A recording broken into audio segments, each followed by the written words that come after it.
Pakistan front से मैं हूं जाहिर महमूद। नाज़रीन, आपने तमिलनाडु की फिल्में तो देखी होंगी, मगर तमिलनाडु के दूर दराज जंगलों से बरामद शुदा ये ऐसी ब्रीड जिसकी जो चोंच है वो तोते की तरह होती है और दुम मोर की तरह होती है, और जंगलों में न जाने कैसे कैसे क्रॉसेस इन मुर्गों को जो है वो फेस करने पड़ते होंगे, और तमिलनाडु में इनको पूजा जाता है, इनकी आरती उतारी जाती है, और ये मुर्गे लाखों रुपए में दरामद किए जाते हैं पाकिस्तान में। और मेरे साथ इस वक्त मौजूद है वो साहिब जो इन मुर्गों का बाकायदा तौर पे कारोबार कर रहे हैं। और ये लाखों रुपए में क्यों बिकते हैं, नेपाल में इनकी पूजा क्यों की जाती है, और इनकी चोंच जो है वो तोते की तरह क्यों होती है, ये सारी बातें हम जानते हैं उन्हीं दोस्त से बात करके जो ये मुर्गे जो है वो गुज़िश्ता 6 साल से पाल रहे हैं और लाखों करोड़ों का बिजनेस जो है वो इन मुर्गों की वजह से जो है वो कमा रहे हैं। तो जनाब, ये क्या आपने हैरत अंगेज जो ब्रीड है अपने पास रखी हुई है? जी, सबसे पहले तो आपकी ऑडियंस का अस्सलाम वालेकुम। ये ब्रीड बेसिकली तमिलनाडु से पैरेट बीक लॉन्ग टेल इसका नाम है, और ये तमिलनाडु से पाकिस्तान इंपोर्ट की गई है। For the first time Pakistan में होपलैंड ने इस ब्रीड को इंट्रोड्यूस करवाया है अपने शौकीनों के लिए।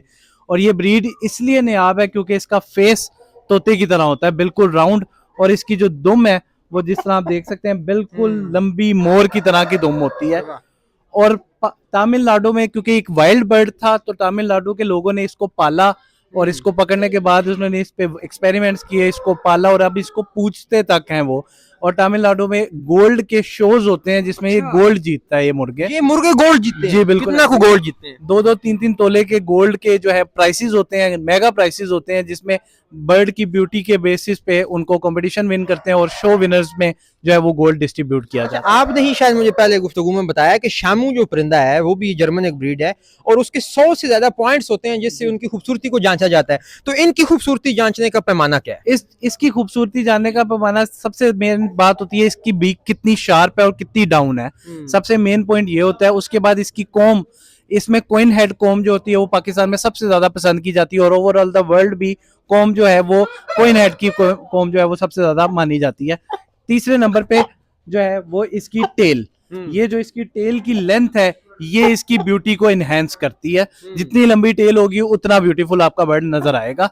अच्छा, ये जो आपने मुर्गा उठाया हुआ है इसका जो वजन है वो कितना है और उम्र कितनी है? ये तकरीबन 1.5 से 2 साल का मुर्गा है, और इसका वजन इस टाइम पे तकरीबन 6.5 से 7 kg है। अच्छा, मतलब उठाते हुए भी आपको फील होता होगा कि कुछ चीज ऐसे ही, अभी इसलिए मैंने दोनों हाथों से इसको पकड़ा हुआ है। अच्छा, इसकी जो आप ये पौंचे जिनको कहते हैं, इन पे जो कील हैं, ये वो कील नहीं है जो हमारे यहाँ मियाँ वाली नस्ल के असील मुर्गों पर होते हैं, इसकी क्या वजह? बेसिकली ये फाइट लाइन के बर्ड्स नहीं है। पाकिस्तानी बर्ड्स में मोस्टली बर्ड्स जो होते हैं वो फाइट लाइन के बर्ड्स होते हैं। ये फाइट लाइन, ये एग्जीबिशन बर्ड्स हैं, ये वाइल्ड ब्रीड है, ये आर्टिफिशियली इसमें कुछ भी इनहेंस नहीं किया जाता। ये वाइल्ड जिस तरीके से जेनेटिक्स में आई है वैसी ही ये ब्रीड है, तो इसलिए इसके पॉइंट्स में फाइट नहीं है इतनी ज्यादा, ब्यूटी अलबत्ता इसमें बहुत ज्यादा है। मतलब आपने ये जो परिंदे हैं ये लड़ाने के लिए नहीं रखे हुए? जी बिल्कुल भी नहीं, हम लड़ाई को प्रमोट भी नहीं करते हैं, और मेरा ख्याल है कि जानवरों के साथ जुल्म है अगर आप उस पर लड़ाइयों में उसको इन्वॉल्व करते हैं।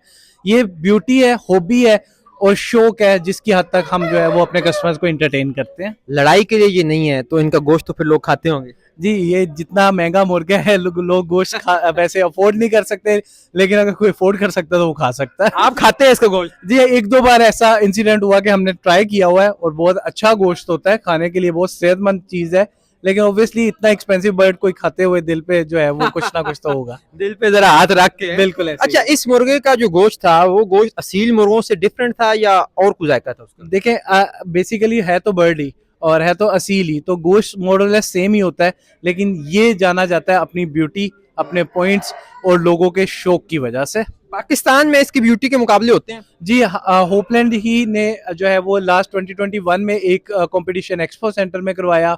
उसके बाद हम मल्टीपल छोटे कॉम्पिटिशन्स करवाते जा रहे हैं, और इंशाल्लाह हमारा आगे प्लान है कि जिस तरह इंडिया में बहुत ग्रैंड शोज होते हैं इसके, तो हम पाकिस्तान में भी इंशाल्लाह आने वाले दिनों में जो है वो एक ग्रैंड कॉम्पिटिशन जो है वो अनाउंस करेंगे, और जिसमें हम बड़े प्राइजेस उन शौकीनों के लिए जो इस ब्रीड को लेके तैयार करते हैं, मेहनत करते हैं, उनके लिए ग्रैंड प्राइजेस के साथ। अच्छा, इसको आपने कॉम कहा है, ये अमूमी तौर पे मुर्गों के सर पे ये नहीं होती, वो कलगी सी होती है, ये कलगी की कोई मॉडल फॉर्म इसको उर्दू में क्या कहें? जी, बेसिकली ये जो है कलगी ही होती है, हेड कहते हैं बेसिकली इसको।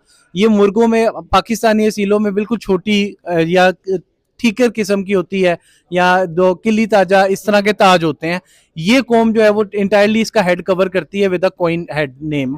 और इसके अलावा इसी ब्रीड में एक और कॉम भी आती है जिसको आप कहते हैं क्रोन कॉम। वो पाकिस्तान में बहुत रेयर है लेकिन वो होपलैंड पे मौजूद है। अच्छा, वो जी। भी आपके पास कितने मुर्गे हैं? जी हमारे पास उसकी भी ब्रीड में कोई तकरीबन 8 से 10 मुर्गे अवेलेबल है। अच्छा, आपके ये जो पैरेट बीक मुर्गे हैं आपके पास कितनी तादाद में मौजूद है? जी हमारे पास मल्टीपल तादाद में आते हैं क्योंकि हम लोग फर्स्ट इंपोर्टर्स थे, तो हमारी मल्टीपल शिपमेंट्स जो हैं वो पाकिस्तान में लैंड की हैं। इस टाइम पे आप जिस सेटअप पे खड़े हुए हैं ये हमारा मेन सेटअप है। इसके अलावा हमने पाकिस्तान में डिफरेंट सिटीज़ में अपने छोटे सेटअप बनाए हुए हैं, जिस तरह साहिवाल, गुजरावाला, इस्लामाबाद, उसके अलावा डीजी खान तक हमारे जो है वो छोटे सेटअप से मुराद ये है कि हमारे वो कस्टमर्स जो हमसे परचेजिंग करके लेके गए हैं और उन्होंने अपने हमारे नाम से जो है वहाँ पे अपने अपने सेटअप्स क्रिएट किए हैं। अच्छा, इंडिया से तो इंपोर्ट एक्सपोर्ट वैसे ही बैन है, तो आप इंडिया से किस रास्ते से मंगवाते हैं, कितना टाइम लगता है और कितना सरमाया खर्च होता है? बेसिकली ये है कि ये इसी वजह से, क्योंकि इंडिया से इंपोर्ट डायरेक्टली बैन है, तो इसी वजह से ये बर्ड्स जो है वो ज़्यादा एक्सपेंसिव हो जाते हैं क्योंकि हमें वाया ओमान या वाया दुबई जो है इन बर्ड्स को इंपोर्ट करना पड़ता है। हमारे ओमान में जो एक्सपेंसेस होते हैं वो भी सारे इंपोर्ट और क्लियरेंस के हमें बेयर करने पड़ते हैं। फिर पाकिस्तान में इसकी इंपोर्ट ड्यूटीज़ और क्लियरेंस जो है वो देनी पड़ती है। उसके बाद ये बर्ड्स हमारे फार्म पे आते हैं। तो ऑन एन एवरेज अगर इंडिया में ये 50,000 रुपये का मुर्गा है तो पाकिस्तान में आपको कॉस्ट करेगा 4 से 5 लाख रुपए का। अच्छा, ये इसका मुर्गा जो अभी आपने उठाया हुआ ये कितने का बिकेगा ये तकरीबन 4 से 5 लाख रुपए का। और बच्चा कितने का बेचते हैं? बच्चा 1 मंथ का हम बच्चा सेल करते हैं 45 to 55,000 के बीच में। और आप 1 मंथ का ही सेल करते हैं? जी 1 मंथ का इसलिए करते हैं क्योंकि 1 मंथ का बच्चा जो होता है, ये ऑडियंस को समझने की भी जरूरत है कि 1 मंथ का बच्चा जो होता है वो सेल्फ सस्टेन हो जाता है, वो अपने आप को खुद देखभाल कर सकता है, अपने आप को पाल सकता है। तो इसलिए 1 मंथ का बच्चा जो है वो हम सेल करते हैं। अच्छा, और अंडा कितने का बेचते हैं? अंडा 15,000 रुपीज का ऑन एन एवरेज इसका सेल होता है। ठीक है, उसमें अंडे में कुछ, क्योंकि ऑब्वियसली बहुत सारे ऐसे हमारे कस्टमर्स हैं जो जिनके पास इतनी ज़्यादा गुंजाइश नहीं है कि वो चूज़ा या बड़ा पीस ले सकें, तो उनके लिए हम अंडे जो है वो डिफरेंट ऑफर्स में अवेलेबल करवाते हैं और 15 to 20,000 के बीच में अंडा इसका सेल होता है। आपसे अगर अंडे लेने हो तो कैसे लें?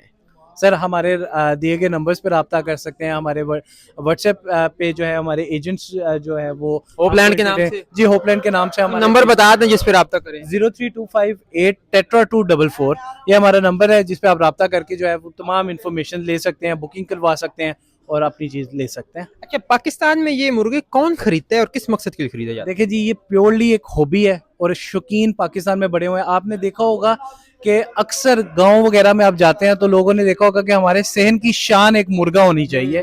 तो वो जो शान वाले लोग हैं वो इस चीज को समझते हैं, इस ब्यूटी को समझते हैं। वो शौकीन जो है वो बेसिकली हमारा एंड यूजर है। उसके साथ साथ बच्चे, सबसे ज्यादा पेरेंटिंग में एक मुश्किल चीज ये होती है कि बच्चों को मोबाइल से कैसे बचाएं। तो पेरेंटिंग में अगर आप बर्ड्स में उनको इंगेज कर देते हैं तो ये आपको बहुत ज्यादा डिसिप्लिन सिखाता है आपके बच्चों को, क्योंकि आपने सुबह उठना है, दाना पानी करना है, इनकी टेक केयर करनी है, इनको प्रॉपर धूप लगवानी है, न्यूट्रिशन इनके पूरे करने हैं, फिर रात को इनको दाना पानी, एक पूरा आपकी रूटीन और डिसिप्लिन बनता है। तो बच्चे बहुत ज्यादा पसंद करते हैं इस चीज को। उसके अलावा अगर आप रिटायर हो गए हैं और आपने अपने फार्म हाउस में या आपने अपने लॉन में कुछ इंटरटेनमेंट छोड़नी है तो ये बर्ड्स जो हैं वो लोग भी हमसे बाय करते हैं। चलें जी, ये आप देख लें कि बता रहे हैं भाई साहब कि ये जो मुर्गे हैं ना सिर्फ आपकी पेरेंटिंग के लिए अच्छा रोल अदा कर सकते हैं बल्कि उसके साथ साथ एंजाइटी और डिप्रेशन से भी आपको बचाते हैं। और अगर आप रिटायर हो चुके हैं तो फिर इससे हसीन मशकिल क्या हो सकता है कि तमिलनाडु की फिल्मों के साथ साथ आप तमिलनाडु के परिंदे भी जो है वो देखें और उनको पालें और उनके साथ खेल मजाक भी करें। और फिर ये खास बात ये है कि इनको पूजा जाता है इंडिया और नेपाल में। तो ये आज की जो हमारी एपिसोड थी या आज का जो हमारा प्रोग्राम था ये पैरेट बीक मुर्गों के हवाले से था, किस तरह इनको पाला जाता है और किस तरह इनके ऊपर जो है वो अखराजात किए जाते हैं। इसके साथ ही हमें दीजिए इजाजत, देखते रहिए पाकिस्तान फ्रंट। मिलते हैं किसी नई एपिसोड में, तब तक के लिए खुदा हाफिज।